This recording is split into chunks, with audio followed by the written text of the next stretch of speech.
కి తెలంగాణ రైతాంగానికి కాళేశ్వరం ఒక వరప్రదాయిని, తెలంగాణ రైతాంగానికి కాంగ్రెస్ ఒక శనేశ్వరం. ఇది మొదటి నుంచి మేము చెప్తా వచ్చాం. కాళేశ్వరం అనేది ఎంత వరప్రదాయిని అనేది ఎంత వాస్తవమో, కాంగ్రెస్ అనేది శనేశ్వరం అనేది కూడా అంతే అక్షర సత్యం.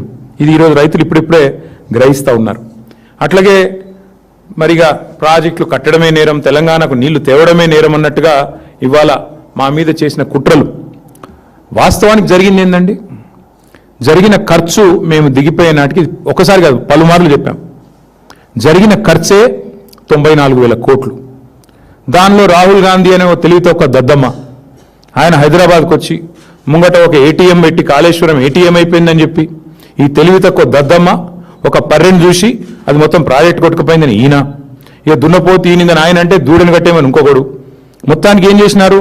ఏటీఎం అని ఇదని అదని ఇష్టం వచ్చిన చిల్లర ప్రచారం. 94,000 కోట్లు ఖర్చు అయితే 1,00,000 కోట్ల కుంభకోణం అంటాడు ఒకడు. ఏం చెప్పాలి ఇట్లాంటి వాళ్ళకి? అందుకే ఇవాళ మళ్ళొక్కసారి గుర్తు చేస్తా ఉన్నా, కాళేశ్వరం అంటే ఒక బ్యారేజ్ కాదు.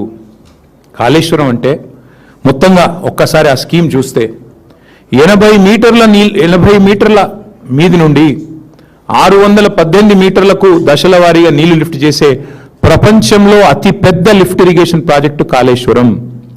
కాళేశ్వరం అంటే మరి ఒక్క బరాజ్ కాదు, 3 బ్యారేజీలు. కాళేశ్వరం అంటే 15 రిజర్వాయర్లు. కాళేశ్వరం అంటే 19 సబ్స్టేషన్లు. కాళేశ్వరం అంటే 21 పంప్ హౌజులు. కాళేశ్వరం అంటే 203 కిలోమీటర్ల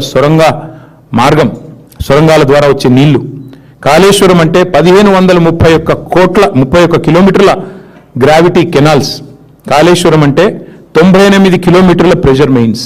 కాళేశ్వరం అంటే 141 టీఎంసీల స్టోరేజ్ కెపాసిటీ కాళేశ్వరం. ఇదన్నిటి సమాహారం కాళేశ్వరం. ఒక 100 కంపోనెంట్లు ఉంటే అందులో ఒక కంపోనెంట్ మేడిగడ్డ బరాజ్. ఆ మేడిగడ్డ బరాజ్కి అయిన ఖర్చు ఎంత?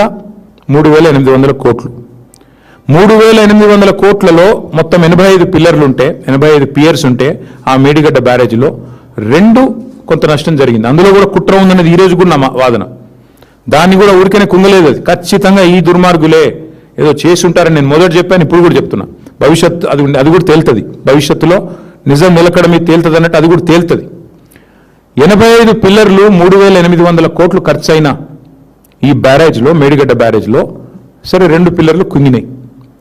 ఆ 2 పిల్లర్లు కుంగితే వెంటనే ఆ సంస్థ ఒక ప్రతిష్టాత్మకమైన సంస్థ, అదేం ఆల్తుఫాల్తు సంస్థ కాదు, ఎల్ఎన్టీ అనే సంస్థ మరి వారు ముందుకొచ్చి, ఎందుకంటే defect liability period, maintenance period ఉంటుంది ప్రతి వర్కులో, మేమే కడతాం ఎట్ అవర్ కాస్ట్, ప్రభుత్వానికి ప్రజలకు రూపాయి నష్టం లేకుండా 300 కోట్లు 400 కోట్లు అవుతుంది ఆ 2 పిల్లర్లు రిపేర్ చేసేందుకు, లేదా మొత్తం ఆ బ్లాక్ రిపేర్ చేస్తే కూడా 400 కోట్లు అవుతుంది కావచ్చు, మేమే కడతామని వాళ్ళు ముందుకొచ్చారు. అంటే 94,000 కోట్ల ప్రాజెక్టులో మేడిగడ్డ బ్యారేజు 3,800 కోట్లు ఖర్చు అయితే అందులో ఆ 2 పిల్లర్లను ఒక బ్లాక్ మొత్తం చేయాలంటే, మళ్ళీ తిరిగి నిర్మాణం చేయాలంటే 400 కోట్లు. అది మేమే కడతాం, 4 పైసలు కూడా తెలంగాణ ప్రజల మీద భారం పడదు అని